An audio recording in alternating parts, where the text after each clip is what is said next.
What's good, YouTube? Flash Speaks back, man. All right.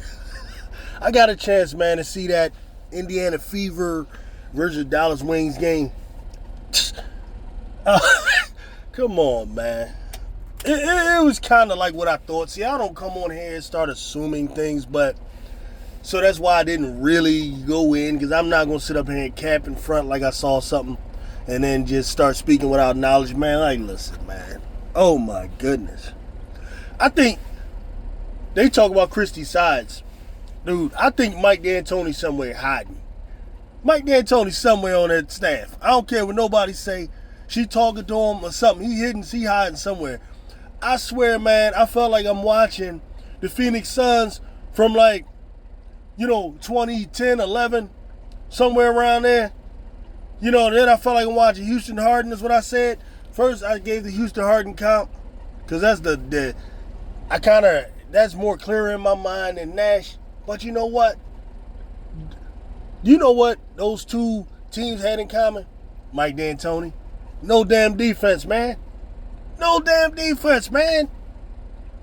Nice little entertaining offense. Oh my God. Look at this spectacular number 22 just making all these passes. She did 4 behind the back passes. Man, you know what would have happened back in the day when I was coming up? Listen, man. Listen. A lot of people who can make those types of passes, you think Enrique don't know how to do a fucking behind the back pass? You know what coach would do? Hey, time out. Yo. Get your ass over here and sit down here next to me. They gonna point at you and tell you, you know what? We don't need that bullshit. We down 10 right now. And you doing a fucking behind the back pass? Sit your ass down right here. But you know what? When you are the Golden Goose, when you are the $28 million Reebok girl, when you are the Wilson girl, you get to do shit like that. You get to do a behind the back pass, lose a fucking game that you should have won, and then be all over ESPN and have Rebecca Lobo glazing the hell out you. Oh my God, we've never seen anything like this before. 19 assists. Oh my God. Nigga, you lost to the worst team in the league. You lost to Dallas. You lost to Dallas, the worst fucking team in the league. I know they got Enrique, who was the best player on the floor. Was the best player on the floor by far. You know why? Because when shit got real, and we got to figure out who's going to win this game, who got to make a tough shot, yeah, it was Enrique. Yeah, it was Enrique. And then the other point guard the point guard that Dallas got, she nice too. I think Map or something like that. Yeah. See, I haven't studied Dallas like I need to, but that big they got Howard, oh yeah. She was giving Aaliyah Boston the business. I'm like, okay. But that team won 5 games all year. And you got Caitlin Clark. Y'all got a better record than them. Y'all won twice as many games as them. How you lose that? And then I saw the press conference, and I was confused. I was totally confused at the press conference. Caitlin up there talking about, oh yeah, we beat the Phoenix Mercury, we beat the Connecticut Sun, and then we turn around and lose to them. You know why? Not Connecticut Sun, I'm sorry, they never beat Connecticut. I keep Minnesota Lynx. You know why? Duffy Collier didn't play. If Duffy Collier played, y'all would have got y'all ass whooped. And then against the Phoenix Mercury, had 4 damn players out. Tarasi out, Griner out, Hot Cloud out. Come on, man. What are you talking about? Y'all playing horrible basketball. I know y'all love the way it looks. It looks great. I'm not even going to hold you. You want to pay your money just to go watch the Globetrotters play? That's it. Go see the Indiana Fever. Coming to a town near you. Now, they're going to lose, but they coming to a town near you. Caitlin Clark had 19 assists, which is great. But you know what? Only 3 other players had assists in the whole fucking game. Another player, 3 assists. Another player, 3 assists. Another player, 1 assist. You think you're going to win like that? Whereas at Dallas, 1 player, 8 assists. That was their point guard. Then Enrique put in 7 or 6 assists. Then another player, 5 assists, 4 assists. What's that tell you? Dallas was playing better basketball. That's why they beat them. if you ever want to do that and then not play defense, let me explain, man. Before some of you who don't know basketball come in here with the bullshit, you want to tell me, hey, look, how was Magic Johnson in Showtime, able to win, with Magic averaging 12 assists per game? How was the Bad Boys able to win with Isaiah averaging 13 assists a game? Well, number one, the Bad Boys play defense. That's number one. And then the Bad Boys also could swing the ball around.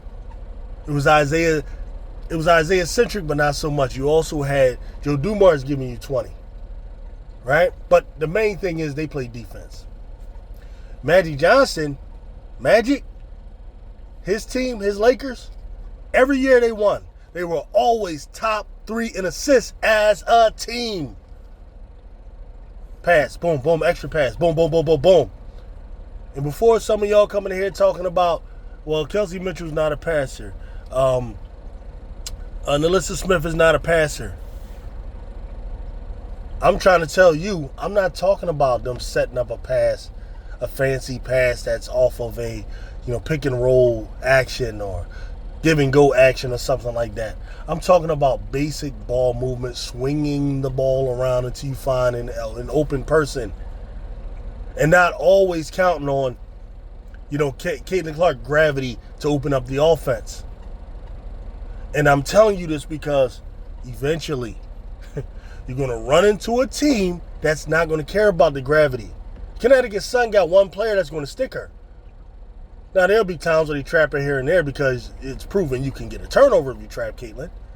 So why not? Sometimes. But for the most part, they're going to have one defender on her. And everybody else is going to stay home. And this bullshit ain't going to work.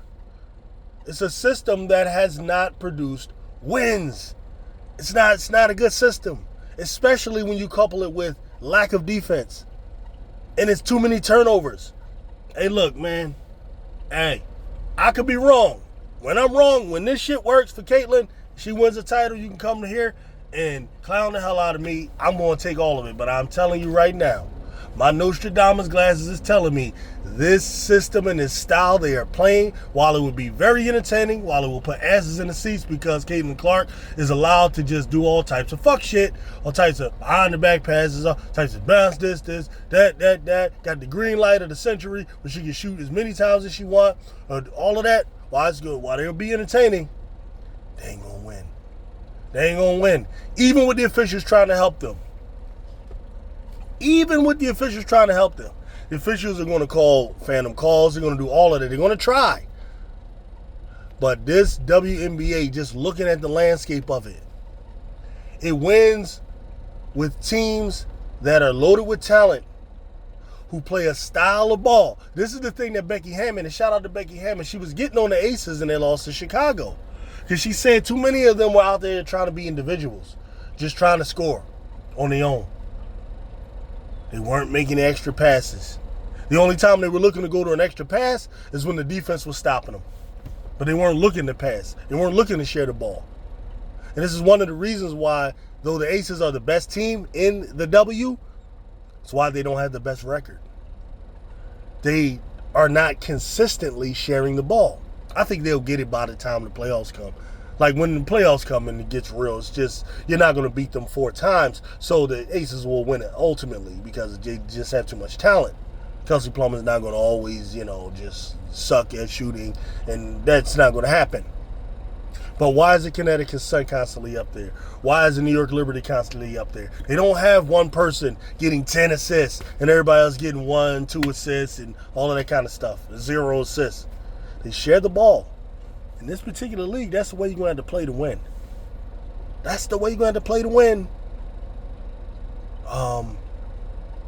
And then there's this other misnomer out there. And this is oftentimes attached to LeBron James. It's one of the biggest BS lies about LeBron James, is that he makes other players get better. And you ask the people who say this, proponents of this idea, how? Well, he's passing them the ball in places where they can score, and that makes them a better player? What? How did LeBron James make Chris Bosh a better player when Chris Bosh goes from scoring 23, 24 points a night with the Toronto Raptors to when he gets with LeBron James, he's scoring 17. How did LeBron make him better? How does Kevin Love become a better player when he goes from averaging 27 points and 14 rebounds a night to when he gets with LeBron James, now he's averaging barely 15 damn points and can't even crack 10 damn rebounds? How does playing with LeBron James make him better? And this is the same thing that's going to happen with Caitlin Clark. I could tell. The excuse you, she makes she's better than Kenny Carwell because she makes players around her better. I disagree. She just gets a lot of assists. That's what she does. Getting assists does not necessarily mean you're making players better. How do you make someone better who's more productive without you than they are with you? The only time they're going to get points is if you pass them the ball. That's it, because you're dominating the ball all the damn time. Hey, look, like I said in a video I did last week or maybe the week before, this style of play of the Indiana Fever is going to make Caitlin Clark look like the best player in the league. For those who don't look at the game with any type of depth, and for the media like Lobo and others who aren't going to really be honest, same thing with Monica McNutt, who are compromised and not allowed to say whatever they want because right now the media is kind of like, you remember back when the COVID was going on? You see, there are certain times in media when the media up top, the guys upstairs are just pushing a particular thing. Why? The guys upstairs take into account that, okay, we're ESPN, our sponsor is Nike. This is Nike's client, okay? So the guys that you see, the Lobos and all of that, they don't know that necessarily. I mean, they know it, but they don't know necessarily. All they do is they get the memo. Fax machine or however it comes, a text message. Hey, look, this is what you're going to say about our such and such player. Period. You're not going to say this. You're not going to say that. All right? So then they come out there and they just say whatever that is. And that's the same thing with when COVID was going on. Something came from the FCC, from the federal government, that said, hey, look, all platforms, whether it's YouTube, whether it's Channel 6, 3, 10, Hulu, whatever, you're going to say that you got to wear a mask, you got to get your needles, vaccination, all of that. Listen, I'm not talking about whether that's right or wrong. I'm just saying when they are speaking in unison in one voice like that, the people that you hear talking don't have a choice. That's what's happening right now. They're going to push this Nike client. Period. She's going to have the assist because, hey, the coach is just, all right, we're going to do it your way. We're going to just let you. And this was the problem between her and Sides. Sides don't want to play this type of shit. Now, part of it is what's happening is Caitlin Clark is impressing her. There's no doubt about it. Some of the passes and stuff, she's impressed with it. Sides knows, though, ultimately, you're not going to beat the powerhouses like that. You're going to have to change some of the personnel for another thing. You have to bring in some defenders. Some people want Dejanay Carrington to come there. You know what? The only thing that would get Dejanay Carrington to get there, I'll say two things. Number one, if you pay her more than anybody else, or if because she's into this BS with Melissa Smith, the young girls playing around. I don't know. At some point, maybe I don't know. Maybe Dejanay at some point when she's serious about a family. Yeah, I'm not gonna get into that. But she's into this thing with Melissa Smith. Maybe that'll get her there. Maybe. So maybe that can happen. But as far as a basketball fit, I'm telling you, I have this feeling Caitlin Clark is going to be one of those people that is going to be difficult to get players to go play with her. Difficult. Because Dejanay knows this person's going to have the ball 95% of the time. The only time I get a chance is if I'm cutting and running and she catches me on a pass. I'm not going to get any ISO work. I'm not going to get any of that. Right? If I'm stealing the ball, I got to get the ball to her. Hopefully she has to run everything in transition. This type of system doesn't work. Why? Because right now, you look at the Fever, they're running her damn near 40 minutes a night just to continue it. Who's the backup point guard? How do you continue the system when this one is on the bench? And then what? God forbid she misses a game or two due an injury, a tweak of her ankle, anything like that. The team's going to suck. This is the same thing that happens with LeBron James teams. That when LeBron James is sitting down, the team just falls apart. Right? And then, fanboys, they'll say, well, it's because, that's how great LeBron is. No! That's how faulty the damn system is. Faulty. A proven good, great system is like, for example, the triangle offense. I'll give you an example. The greatest proof of the greatness of the triangle offense was the 1995 Chicago Bulls. I believe it was 95. The year when Michael Jordan had left to go play baseball. His first retirement. And Scottie Pippen became the leader of the team. Horace Grant, I think, was still there that one year. I don't think Horace Grant had left yet to go to Orlando. So yeah, Horace Grant, Scottie, and so on. And the team still won over 50 some odd games.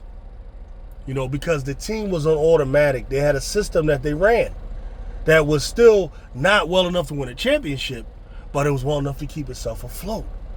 Michael Jordan comes, and of course he makes it the championship team of the decade. That's the type of systems that you kind of should have in place. This system, the Caitlin Clark system, looks great. It'll beat some teams, but I'm telling you, I don't believe in it. And that's what I saw last night. One of the times, it's going to get exposed like that a lot, especially if they're not going to be consistently bought in and dedicated to defense. It's just that simple. And better watch that thing with Kelsey Mitchell, because you don't want to lose her. You don't want to lose her, I'm telling you. Kelsey Mitchell is the equalizer in the offense. When the Caitlin thing has a lull, like when it's like struggling, you got to get the ball to Kelsey Mitchell and let her keep the team afloat. I see this happens all the time. Or sometimes you got to just go real simple, dump it in to Aaliyah Boston at times. But Aaliyah Boston had her hands full with that damn center. You see, so I'm telling y'all, looks great right now. The media is all over the place, overlooking the fact they lost a damn game. They all want to talk about these 19 assists. All right, y'all keep doing that. I'm going to keep coming back and constantly telling you why the hell it don't work. Peace out.